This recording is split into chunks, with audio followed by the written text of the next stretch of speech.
इस कार्यक्रम के प्रसारण सहयोगी हैं श्री दिगंबर जैन बड़ा मंदिर, B73B, सेक्टर 27, नोएडा, उत्तर प्रदेश। संरक्षक श्री महावीर जैन, संरक्षक डॉक्टर SP जैन, संरक्षक श्री राकेश जैन, अध्यक्ष श्री पवन कुमार जैन, उपाध्यक्ष श्री निर्मल कुमार जैन, सचिव श्री अजय जैन, कोषाध्यक्ष श्री सुभाष चंद्र जैन, महासचिव श्री चंद्र प्रकाश जैन, प्रबंधक श्री सुबोध कुमार जैन, सदस्य श्री संदीप जैन, सदस्य श्री प्रमोद जैन, सदस्य श्री दिनेश जैन, सदस्य श्री राजीव जैन, सदस्य श्री MP जैन।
चतुर्दिवसीय विधान महाआराधना में आज प्रथम दिन कर्म दहन विधान का आयोजन किया जा रहा है और इस कर्म दहन विधान में मूल रूप से जब कर्म प्रकृति का वर्णन करते हैं तो 8 भेद होते हैं और विस्तार से 148 भेद हो जाया करते हैं। तो जो 8 कर्म हैं आप सभी जानते हैं। 8 कर्म के पाठ को पढ़ता है संसार। ज्ञानावर्णीय, दर्शनावर्णीय, वेदिनीय, मोहिनीय, आयु, नाम, गोत्र और अंतराय, ये 8 कर्म होते हैं और इन 8 कर्मों में हम सभी चल रहे हैं, हम सभी फिर रहे हैं। कर्म काटने के बहुत कम उपाय हैं, लेकिन कर्म बांधने के प्रतिपल प्रतिक्षण आपको उपाय मिलते हैं।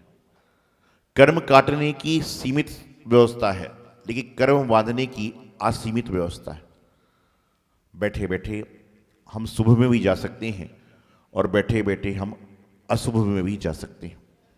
और जैसे हमारे कर्म होंगे वैसा हमें फल मिलता ही, वैसा नियोग बन जाता है, वैसा संयोग इंसान का बन जाता है।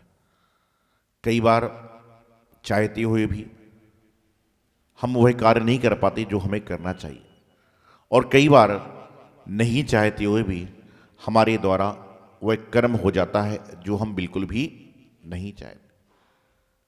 ऐसा अक्सर हमारे साथ, आपके साथ, सभी के साथ होगा कि जो हम नहीं चाहते वह हो जाता है और जो हम चाहते हैं वह हो नहीं पाता। तो जब हम इनके बारे में सोचेंगे, विचार करेंगे तो यही समझ में आता है, चिंतन मंथन की गहराई पर जाते हो कि जो आपके भाग्य में है पुरुषार्थ करने से प्राप्त हो जाएगा और जो आपके भाग्य में नहीं है उसमें कितना भी पुरुषार्थ करते जाओ, कितना भी पुरुषार्थ करते जाओ, मिलने की संभावना नग्न हो जाती है, न्यून हो जाती है, खत्म हो जाती है। तो 5 जो यहाँ पर 8 कर्म हैं, 8 कर्म में जब ज्ञानावर्णी कर्म की बात चलती है तो 5 ज्ञान आते हैं। मति ज्ञान, श्रुत ज्ञान, अवधि ज्ञान और मने परे ज्ञान और केवल ज्ञान। लेकिन जब सबसे ज्यादा कर्म की बात आती है तो नाम कर्म की आती है। ये नाम कर्म के कितने भेद हैं? 93 प्रकृतियां नाम कर्म की 93 हैं। 148 में से आधे से ज्यादा कर्म की प्रकृतियां नाम कर्म की हैं और ये नाम ही तो हमें संसार में घुमा रहा है कि मेरा नाम पीछे क्यों है, मेरा नाम आगे क्यों है। ध्यान रखना, नाम तो इस दुनिया में किसी का नहीं रहा। और गुरुदेव हमेशा एक बात कहते थे कि नाम दीवालों पर लिखने से कुछ नहीं होगा, नाम दिल में लिखने का प्रयास करो। दीवालों पर लिखे जाने वाला नाम तो एक समय के बाद मिट जाएगा, लेकिन जो दिलों में लिखा रहता है नाम, वह हमेशा के लिए अमर हो जाता है, अमिट हो जाता है, उसको कोई बदलने की आवश्यकता नहीं होती। बहुत सारे लोग बहुत सारी वस्तुओं का दान देते हैं। एक हमारा जैनागम ही ऐसा आगम है कि जहां पर कहते हैं कि आपने एक तरफ से दिया है तो दूसरी तरफ भी पता नहीं चले। लेकिन कुछ व्यवस्थाएं, कुछ तरीके हैं जो दान भी दे रहे हैं, तो इंसान सोचता है कि मैं किस तरह से दान दूं जिससे मेरी पब्लिसिटी हो जाए। और कुछ लोग ऐसे होते हैं, वह कहते हैं मैं दान अपनी आत्मा को शुद्ध करने के लिए दे रहा हूं, अपनी आत्म कल्याण के लिए दे रहा हूं, तो वह तो किसी से चर्चा करना भी नहीं चाहता। जो दिखा दिखा कर देता है उसका यहीं रह जाता है, और जो छुपा छुपा कर देता है उसका दिव्य बन जाता है और उसका सारा का सारा काम हो जाता है। दान कई तरह से आप देते हैं, आहार दान, औषध दान, अभय दान, ज्ञान दान। लेकिन क्या दान देने मात्र से कल्याण हो जाएगा? तो कहते दान देने के साथ में आपको श्रम का दान भी देना चाहिए। यदि आप मंदिर जी से जुड़े 100-150 लोग हैं, यदि संकल्प कर लें कि एक दिन, वर्ष में 2 दिन हमारे परिवार की ओर से मंदिर की व्यवस्था देखी जाएगी, तो आने वाला दिन ऐसा आएगा कि यहां पर मंदिर में किसी के ऊपर डिपेंडेबल नहीं रहना पड़ेगा, सारा का सारा काम संपन्न हो जाएगा। नियम तो करिए, इतना तो कर ही सकते हो ना। श्रमदान भी तो बड़ा है, दान तो सबको ही देता है, लेकिन श्रमदान देना कोई नहीं चाहता। यदि आप लोग प्रत्येक परिवार संकल्प कर ले कि महीने में एक बार हमारे परिवार के द्वारा बड़ी भक्ति भाव से यहां पर भगवान की आरती होगी, तो समझ के चलना कि आपके जीवन का पुण्य प्रबल हो जाएगा, तेज हो जाएगा। लेकिन बस आरती, स्वाध्याय, इसके बारे में किसी को ज्ञान नहीं। बहुत कम लोग ऐसे होंगे जो रात को घर में गैस तो सारे लोग जलाते हैं, रात में भोजन पकाने के लिए गैस की तो बत्ती तो सब लोग जलाते हैं, माचिस की तिली को जलाते हैं। लेकिन बहुत कम ऐसे लोग होंगे जो संध्या काल में माचिस की तिली से भगवान के दीपक को, भगवान की आरती का दीपक जलाते हैं, और उनके हाथ धन्य हो जाते हैं जो भगवान की आरती का दीपक संध्या काल में मंदिर जलाते हैं। गैस तो तुम हर घंटे जला रहे हो। तो दान प्रकार है, कई तरह से दे रहे हैं, देने का प्रयास भी कर रहे हैं। लेकिन नाम कर्म की जो प्रकृति है वो 93 प्रकृतियां हैं कि नाश करना है। लेकिन आज नाम के पीछे सारा संसार है। रावण जो था वह सीता का अपहरण करके लाया, गलत कार्य नहीं किया, लेकिन क्या कहा कि राम मुझसे मांगने आएगा तो मैं सीता को दूंगा, नहीं तो युद्ध लड़ ले। क्यों? मेरा नाम नीचा हो जाएगा। और नाम को जब उल्टा कर लो तो क्या बनता है? नाम को जब उल्टा कर दो तो मान बनता है, और मान इतना भयंकर है, इतना भयंकर है, इतना भयंकर है। मान, सम्मान, अपमान, अभिमान की बात, स्वाभिमान की बात इस संसार में इतनी चल रही है कि पता ही नहीं चलता क्या हो रहा है। यदि आप हमारे पास भी आ रहे हो और किसी कारण से आपको मंडप पे नहीं बुलाया गया, तो अगली बार कहते राजेश जी आप जाया करो, आपकी व्यवस्था बनती, हमारी तो बनती नहीं। आप महाराज के दर्शन करने आ रहे थे कि माला पहनने आ रहे थे, पटके पहनने आ रहे थे? और वही पटके, वही माला, वही नाम, आप पटका पहनते हो, वापिस छोड़ के जाते हो। 100 में से 80 लोग पटके छोड़ के भी जाते हैं। लेकिन बस मुझे तो करना है। मैं आपसे कई बार कह चुका हूं, आज पुनश्च कहता हूं, यदि मंदिर जी में आपने 1 लाख रुपए द्रव्य की बोली ली और मंदिर वालों ने यदि 5,000 रुपए के कपड़े आपको रिटर्न कर दिए, तो आपको यह कहना चाहिए कि मैंने 95,000 रुपए का दान दिया है, 1 लाख रुपए का दान नहीं दिया। क्योंकि मंदिर से जब आपने सामान ले लिया तो यह आपके खाते में कट जाएगा।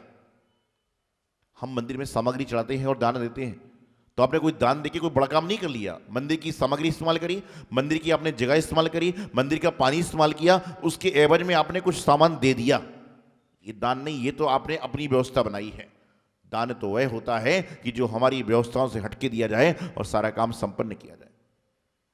ठीक है, अधिकतर लोग बोले महाराज मैंने तो 5 लाख का कलश ले लिया। वो कलश कितने का है? बोले 2 किलो का, 2.25 लाख रुपए। तो कलश 5 लाख का कलश ले लिया।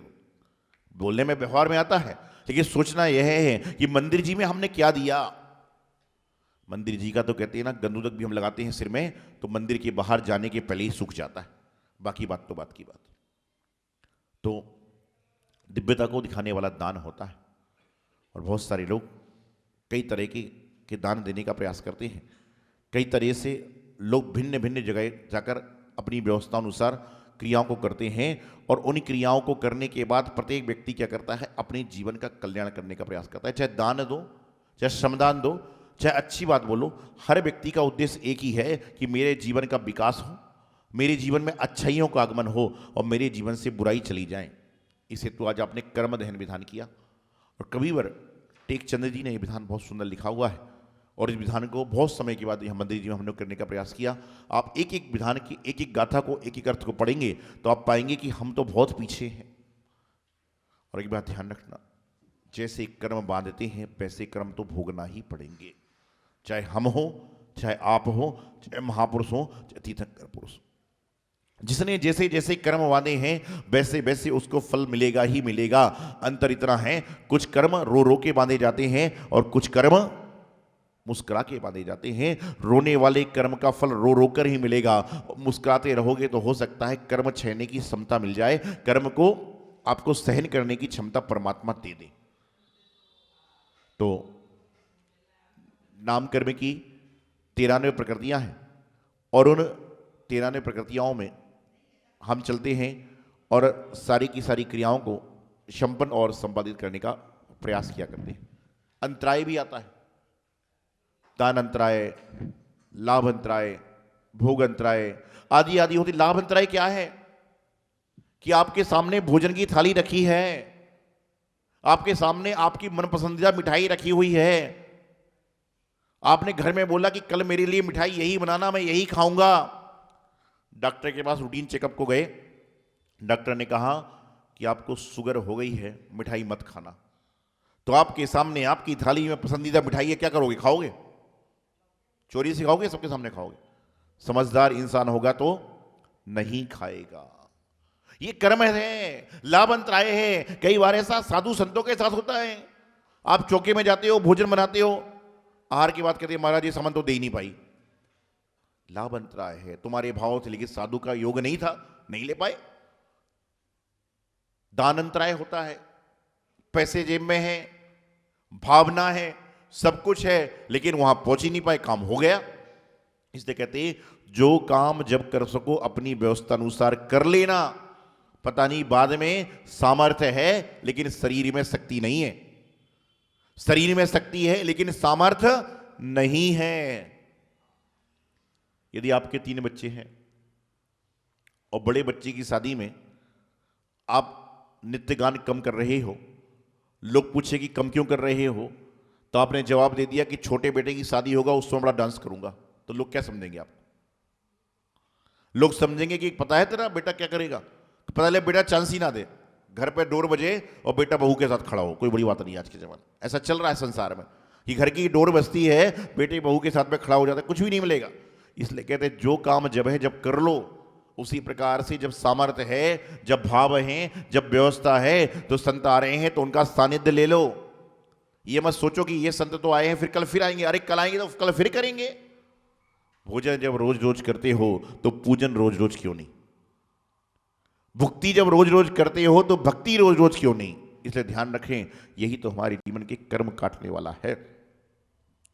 दान अंतराय, लाभ अंतराय, भोग अंतराय की घर में वस्तु है लेकिन उपभोग नहीं कर पा रहे, उपयोग नहीं कर पा रहे।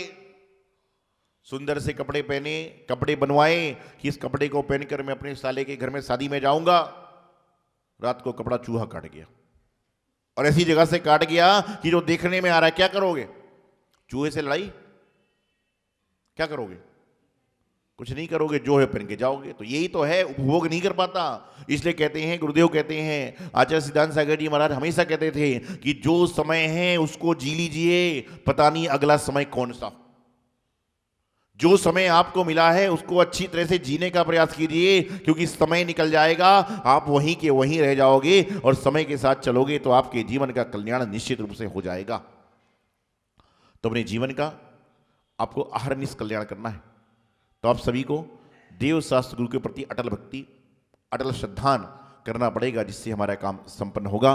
और जब बात अंतराय की चलती है, नाम कर्म की चलती है, गोत्र कर्म की चलती है, आदि आदि चलती है, तो क्या ऊंचे या नीचे गोत्रस्य अपड़ोस तत्वाशुक कि उच्च गोत्र में जन्म होना ये भी पुण्य है और नीच गति में जन्म लेना ये भी पाप है, और उच्च गति पाने के बाद नीच कुल के काम करना ये भी गलत है।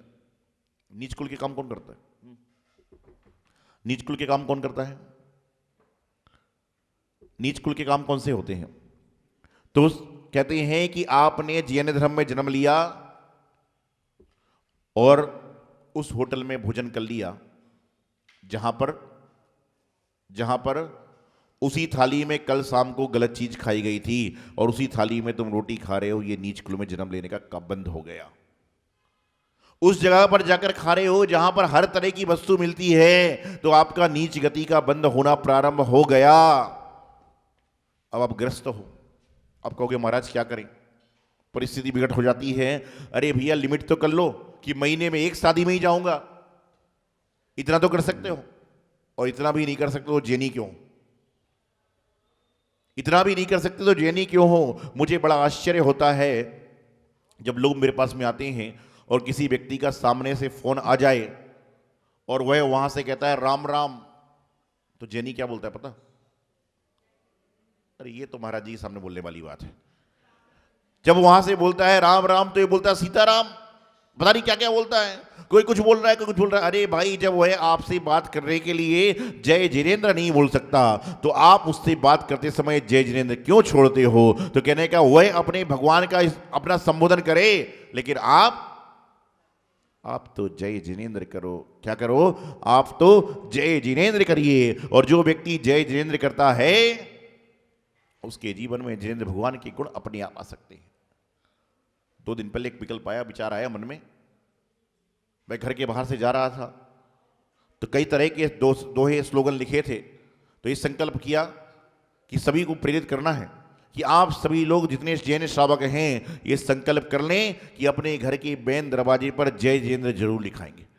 ये संकल्प सभी को करना है और संकल्प हम लोग करवाने वाले हैं कि घर घर के बाहर सबके जय, बाकी सब कुछ लिखो लेकिन जय जिनेंद्र जरूर लिखो। पट्टी लगाओ, बोर्ड लगाओ, कुछ भी लिखो कि रास्ते चलते आदमी को मालूम चल जाए कि ये जैन धर्म के आदमी का घर है, तो इसके यहाँ पे हमें गलत आचरण नहीं करना है। हो सकता है कोई चोरी करने चोर आए, वह भगवान का नाम देख के सही चोर होगा तो भाग जाएगा।